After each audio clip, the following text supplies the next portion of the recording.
Hello friends, in this video we are gonna learn about decision control statements in Python. So in our daily life we often have to take certain decisions, right? For example, after waking up in the morning, first you check your mobile to see which day of week it is.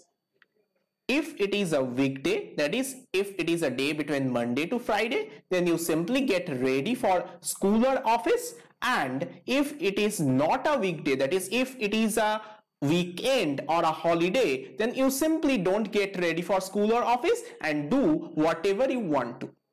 So here we are taking our decision based on the answer of this question, right? A program works exactly in the same manner. In a program, any decision is taken based on the result of certain conditions. If a particular condition is met, then we execute a certain group of statements, and if the condition is not met, then we execute some other group of statements. And to evaluate these conditions, we have to take help of decision control statements like if, else, elif, etc. So these are the decision control statements: if, elif, else, etc.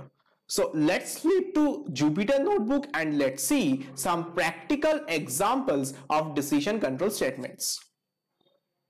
So we will see how we can determine whether a number is even or odd using decision control statements. So first let's take a variable called num. And in this variable, we will store the input from the user.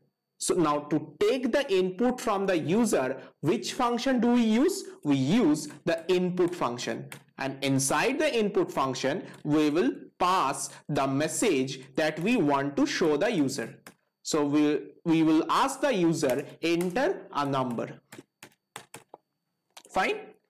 So if you run this cell, you can see it prompts us to enter a number. Let's enter the number 26. Let's press enter. Now what has happened? The number 26, that is the input that has been given by the user, has been stored in the variable num. Now let's see whether the input has been stored as a string or an integer or as some other data type. So how can we determine the data type of a variable? We can simply determine the data type of a variable using the type function, right? So if we write type num and if we run the cell, you can see the type of the variable num is string. So any input that is taken using the input function is stored as string. Now tell me one thing, how can we determine whether a number is even or odd? It's simple, right? We simply have to divide the number by 2 and check the remainder. If the remainder is 0, then the number is even, and if the remainder is 1, then the number is odd. Now, to find the remainder, which operator do we use? We use the modulus operator, right? So let's take a variable called rem in which we will store the remainder. And what we will do? We will divide num by 2 and will find the remainder. So we will do it like this: num modulus 2. So what does this modulus operator do? It gives us the remainder when a number is divided by another number, right? So let's try to run the cell and find the remainder, and you can see that it immediately raises a type error. Not all arguments converted during string formatting. Why was this error raised? This error was raised because you cannot apply the modulus operator on a string. Currently, the data type of the variable num is string. But you can apply the modulus operator only on integers. So what we have to do? We have to first convert the variable num from string to integer, and we can easily do that by using the function int.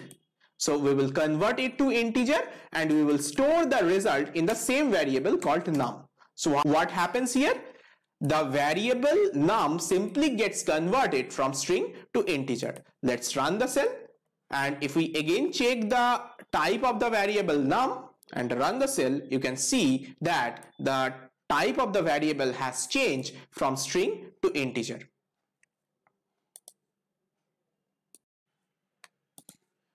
Now we can easily apply the modulus operator on the variable num, right? So let's try to run this once again. Let's copy it here and let's try to run this again.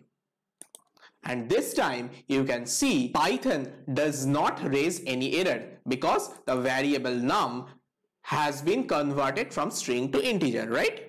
Now we are left with only one step, and that is to check the value of the remainder. If the value of the remainder is 0, then we will go ahead and say that the number is even. Otherwise, we will say the number is odd.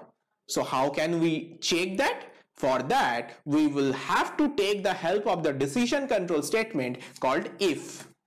So we'll write it like this: if rem double equal to 0. So what does this double equal to operator do? It's the equality operator. It checks whether the operand at the left hand side is equal to the operand in the right hand side or not. So if rem is actually equal to 0, then this if condition will return true, otherwise it will evaluate to false. So if we press enter, you can see some blank spaces have automatically been added at the beginning of the line. This is called indentation in Python. Indentation means or indicates a particular block of statements or a group of statements. So all the statements inside the same block should maintain the same indentation, that is the same number of blank spaces in front of them. So this indentation means a new block is getting started from this line, that is the if block. So what we will write inside the if block? We will print that the number is even.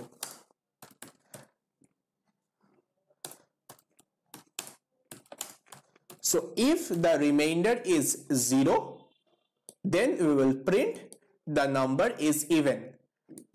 And if the remainder is not equal to 0, then we will have another decision control statement called else.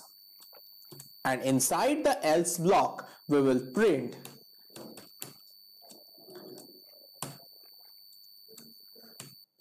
the number is odd. Fine. So it's very simple. If the remainder is equal to 0, then we will print the number is even, else we'll print the number is odd. Now instead of executing one statement, if you want to execute multiple statements inside the same block, then we can do it like this, that is by maintaining the same indentation, that is the same number of blank spaces. Let's say we want to print another statement. Let's say we want to print I am inside if block. So if the remainder is actually equal to 0, then the control will come to this block and will print these two statements. First it will print the number is even, and then it will print I am inside if block. And let's add another statement here as well. Here let's say we print I am inside else block.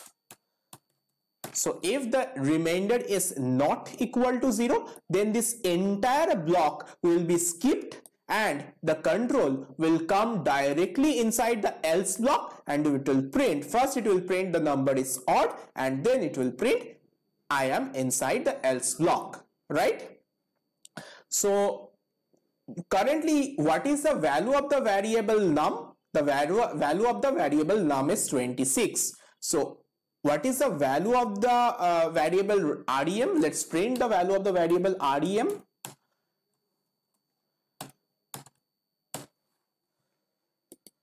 So let's run the cell once again, and you can see the current value of the variable REM is 0. So as the value of the variable REM is equal to 0, so this if condition will evaluate to true and these two print statements will be executed. So if we run the cell, you can see it enters the if block and these two print statements have been executed, and it has printed the number is even and I am inside if block. Now let's change the value of the variable num a bit. Let's rerun the cell and this time let's enter the number 25. Fine. So the value that the variable num is currently containing is 25, but it is stored as a string. So we will again convert it from string to integer. Here we convert it from string to integer. We print again the type of the variable num. Now if we again run this cell, it prints 1, because if we divide 25 by 2, the remainder is 1. Now what will happen? Now this if condition will evaluate to false. So this entire block will be skipped and the control will come to the else block and these two print statements will be executed. So if we run this cell once again, now you can see the statements that have been printed have changed. Now it is printing the number is odd and I am inside else block. So that's how a typical if-else statement work. So friends, in the above case, we took our decision based on the result of a single condition. That is, we checked whether the remainder is equal to 0 or not, and according to that, we executed certain statements. But there might be cases where you may have to take your decision after evaluating multiple conditions. In such cases, there is another decision control statement called elif, which comes to your use. So let's say we want to grade a student based on the number he or she has obtained in an examination. So let's say if he or she has got something between 90 to 100, then we will print outstanding.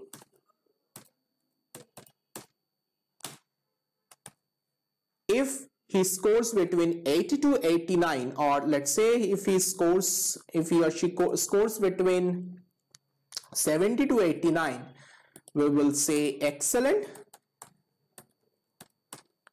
If the score is between 50 to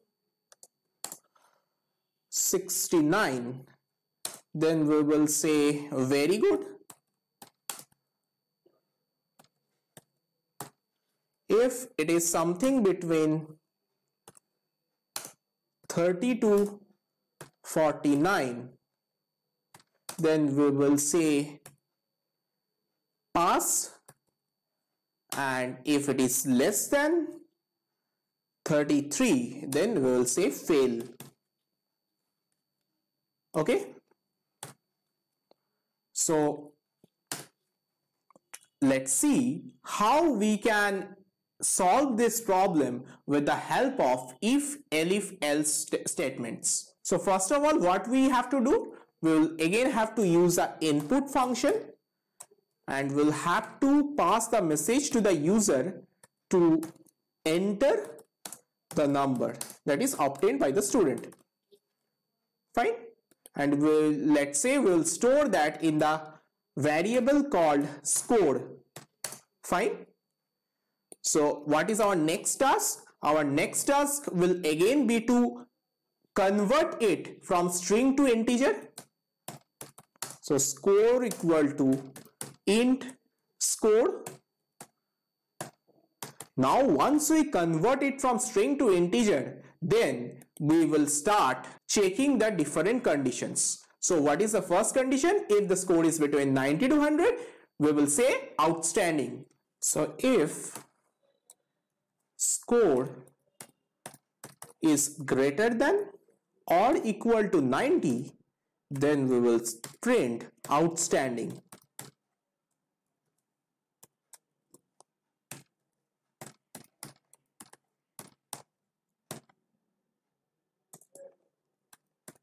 Fine.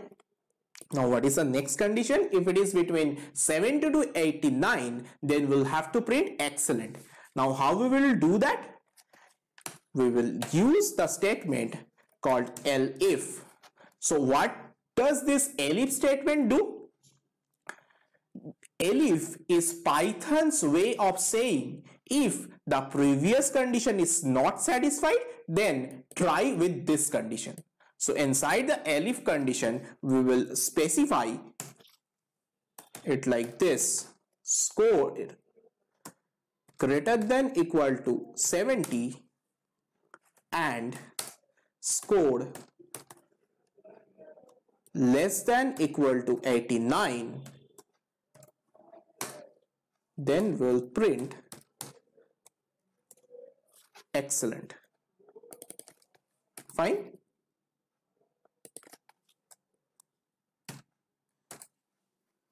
So Python will first try with this condition. If this condition is not satisfied, that is, if this condition evaluates to false, then only Python will try with this condition. If this condition evaluates to true, then it will simply print outstanding and it will not even bother to check the elif condition. Fine. So we have checked the first two conditions. What is the next condition? The next condition is, let's copy and paste it. Let's copy and paste the entire block. That will be easier. So let's copy and paste it, and we'll have to change the numbers inside. So if it is between 50 to 69, if score is greater than equal to 50 and less than equal to 69, then we'll print very good, right?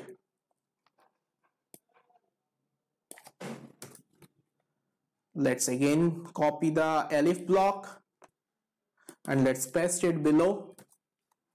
And the next condition is if it is between 33 to 49, then we will print pass.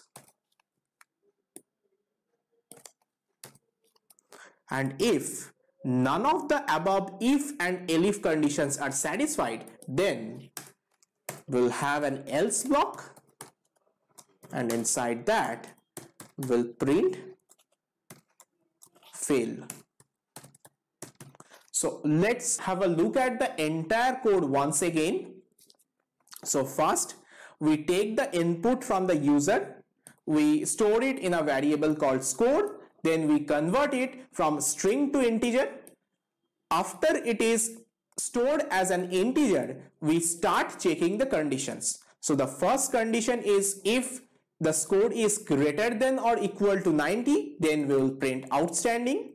But if this condition is not satisfied, then it will check with the next condition, that is if the score is between 70 and 89, and if this condition gets satisfied, then it will print excellent. Now if none of these first two conditions are satisfied, then it will come to this elif block and will check whether the score is between 50 and 69 or not. If this condition gets satisfied, it will print very good. Again, if none of the first three conditions are satisfied, then it will check with the next condition. And if none of this if and elif conditions are satisfied, then it will come to the else block and will print fail. So let's run the cell. Let's enter a number, let's say 60, and it prints very good, right? So what happened? We entered 60, it got stored here, then it got converted to an integer, and then first we checked whether the score is greater than or equal to 90. As 60 is neither greater than nor equal to 90, so it does not enter the if block. It goes to the elif block and checks whether it is between 70 and 89. This elif block also evaluates to false. So the control moves to the next elif condition. Now in this elif condition we check whether the number lies between 50 and 69. So obviously this elif condition will be satisfied. So the control finally enters the elif block and prints very good. As this condition has evaluated to true, so it will not bother to check any of the subsequent condition. After printing very good, the execution of the code will end there. Fine. Now instead of using the elif and else statements, we could have solved the problem using only if statements like this, like this.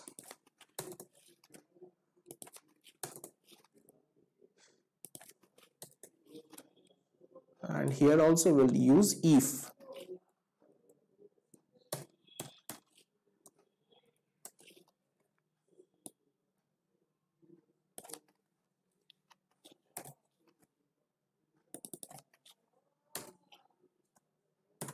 Okay, here we'll use only one condition. Is less than 33. Fine. And if we run the cell, the same result. Fine. But there is a subtle difference between these two approaches. So I will copy the code from both the cells to Spyder ID, and there with the help of the debugging tools available in Spyder, I will show you the line by line execution and the difference that exists between these two approaches. So let's copy the code from the first cell. Let's paste it here, and we can start the debugging session by pressing Ctrl plus F5. And you can see debug pointer or the debugger is pointing to the first line of the code. So if we execute this line by pressing Ctrl plus F10, you can see it prompts us to enter the number. So we will enter the score 60. We press enter and you can see that debugger has moved to the next line. If we again press Ctrl plus F10, you can see in the variable explorer, the type of the variable has changed from string to integer. And the current value of the variable is 60, right? So it will first check this condition. If we press Ctrl plus F10, you can see it does not enter the if block and comes from line number 3 to line number 5. There it will check the next condition, that is whether the current value of score lies between 70 and 89. If we press Ctrl plus F10, this condition again evaluates to false, and that's why the control again goes from line number 5 to line number 7. Now it will check whether the score lies between 50 and 69. And if we press Ctrl plus F10 again, this time the elif condition gets satisfied and it enters in the elif block, right? So if we again press Ctrl plus F10, you can see that it has printed very good in the console, and after that you can see a return statement which indicates the execution of the code has ended. And if we press Ctrl plus F10 again, another return statement is printed, which means our debugging session has ended. So what we have seen here, as soon as Python finds an if condition or elif condition which is evaluating to true, it executes, it enters inside the block and executes the statements inside the block, and it does not bother anymore to check any further conditions. Now, instead of this code, if we run the code in the next cell,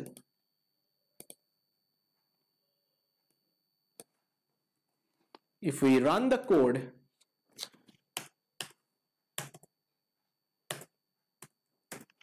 and let's say we comment out this code by pressing Ctrl plus 1, So now we will run this code. Fine. Let's press Ctrl plus F5 again. So you can see the debugging session has again started. We press Ctrl plus F10. It prompts us to enter the number. Let's enter 60 once again. Let's press enter. And it moves to the next line. So a variable called score has been created and the current data type of the variable is string. We press Ctrl plus F10 again to move to the next line. And you can see the type of the variable has changed from string to integer. It will again check the first condition. This condition evaluates to false. It will go to the next condition. This condition will obviously again evaluate to false. This condition now will evaluate to true, right? If we press Ctrl plus F10, it enters this if block. It prints very good in the console.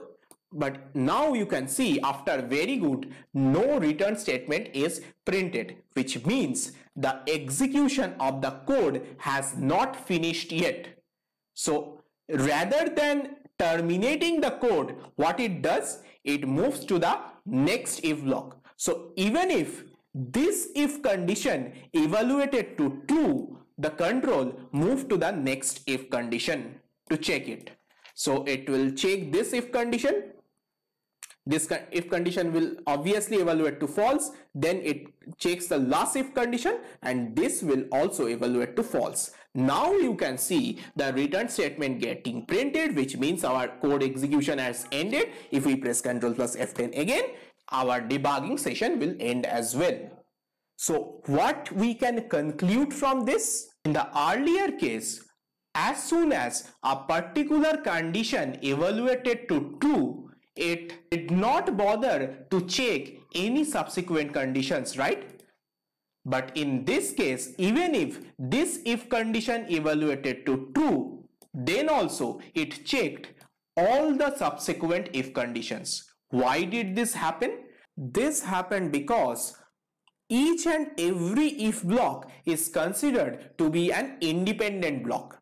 So this if condition has got nothing to do with this if condition. Again, this if condition has got nothing to do with this if condition, and it applies to each of these if blocks. So all of them are independent if blocks. So even if this third if condition evaluated to true, that could no way stop the execution of the subsequent if conditions, right? Because neither of the subsequent if conditions is dependent on the third if conditions, right? So even if this if condition evaluated to true, all the subsequent if conditions were also checked. But that is not the case for if, elif and else. Elif and else statements are not independent statements. They cannot exist alone. Whenever you will find an elif or an else statement, you will always find it along with a if statement. Fine. So if, elif, else, this entire thing is treated as a single combination, and whenever any of the condition in this entire combination is evaluated to true, that is treated as the end of the entire combination. So once a particular condition is evaluated to true, it does not bother to check any of the subsequent conditions. That's why in this case, the execution ended right at this line. But in this case, all the subsequent if conditions were checked. Fine. So now you may ask me when I should go for this approach and when I should go for this approach. Now the answer to that question is whenever there is only one possibility, then this is the best approach to go for. For example, the score obtained by a student cannot simultaneously lie between two different number ranges, right? it will obviously lie in a single number range. For example, the score cannot lie simultaneously between 50 to 69 and between 70 to 89. This can never happen, right? It will either lie between it will either be greater than 90, or it will be between 70 to 89 or 50 to 69, or any of these conditions or any of these number ranges, right? So there is only one possibility here. So in such cases, you should go for the if, elif and else approach. But there might also be cases where there are multiple possibilities and you have to check multiple things. For example, let's omit this code for now. For example, let's say someone has given you a number and he or she has asked you to check these three things. First, you have been asked to check whether the number is odd. Second, you have been asked to check whether it is divisible by 3. And third, you have been asked to check whether it is divisible by 5. So these three questions are completely independent of each other, right? So this question has got nothing to do with this question, and this question has got nothing to do with this question, right? So even if the number is odd, it may or may not be divisible by 3, and also it may or may not be divisible by 5, right? So for solving this problem, if you go with this approach, let's see what kind of problem occurs. So we'll again take the input from the user.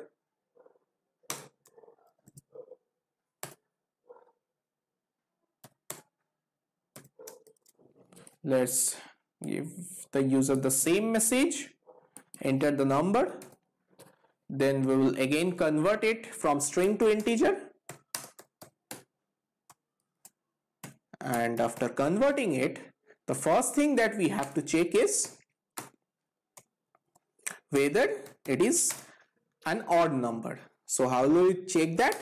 Num mod 2, if that is equal to 1, then we can say that the number is odd, right? Then we can say that the number is odd. Now, after this if statement, if you use elif and then if you check num mod 3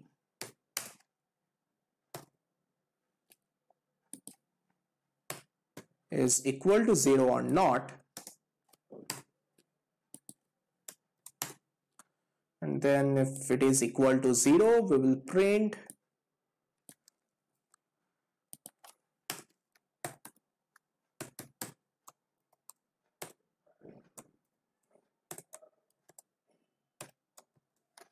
it's divisible by 3. And if we again use another elif, and inside that we'll check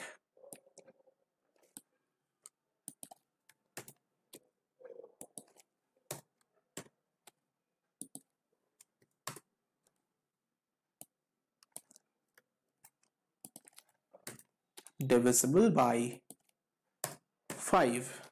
Fine. Now let's comment out this code as well. Okay, so let's see whether this code works fine or not. Let's run the code. Let's enter the number. Let the number be 15, right? So if the number is 15, what should be the expected output? 15 is odd. Again, 15 is divisible by 3. Again, it is divisible by 5. So we should get all the three statements printed. That is, first it should print the number is odd, then it is divisible by 3, and then it should print it is divisible by 5. Now let's see whether that actually happens or not. Let's press enter. And you can see that only one statement is getting printed, and that is the number is odd. Now let's see why that is happening. Let's start debugging the code by pressing Ctrl plus F5. So it points to the first line. We move to the next line by pressing Ctrl plus F10. It prompts us to enter the number. Let's enter the number 15. We move to the next line. A variable has been created, but the type of it is string. We convert it to an integer. Move to the next line. Here it will check the if condition. This if condition will obviously be true because when we divide 15 by 2, the remainder is obviously 1. So it will enter the if block. It will print the statement. And you can see immediately after the statement is printed, the execution of the code ended. Why did this happen? Because as I just mentioned, if elif, this is considered as a single combination. So once any condition in this entire combination evaluates to true, that is considered as the end or the termination of the entire combination. So as this condition has evaluated to true, it prints the statement and then and there it stops the execution of the code, right? So if we press again Ctrl plus F10, debugging session ends as well. So in such cases, obviously we cannot go for this approach. As these three questions are independent questions and there can be multiple possibilities, that is, even if this is true, these and these things can also be true. So in such cases, we cannot use the if-elif combination. In such cases, we have to go for all if conditions. Fine. So when we go for all if conditions, if we again press Ctrl plus F5 to start our debugging session, let's press Ctrl plus F10, let's enter 15 again, move to the next line, press Ctrl plus F10 again. So it checks the first condition, that evaluates to true. You can see it prints the number is odd. Then it goes to the next condition. This also evaluates to true. It prints number is divisible by 5. Number is divisible by 3. And the third condition will also evaluate to true and it prints the number is divisible by 5, and then our code execution ends. So this time we get the desired output. So friends, this way, based on the requirement, based on what type of questions or what type of problem you have been asked to solve, whether the questions are independent questions, whether there can be multiple possibilities or only a single possibility, based on all these things, you have to decide which of the approach you have to go with. Fine. So friends, that's it for this video. I have given you some exercise problems. Please try to solve all of these problems and you can let me know the answers of the last two problems in the comment section itself. And if you are stuck with any of the given problems, please let me know that I will come up with the solution of that. If you have liked my video, please subscribe to my channel and please hit the bell icon so that you get notified when I'll upload more Python and data science related videos. And please don't forget to like and share my video so that it reaches a larger audience and they also get benefited from it. Thanks a lot for watching.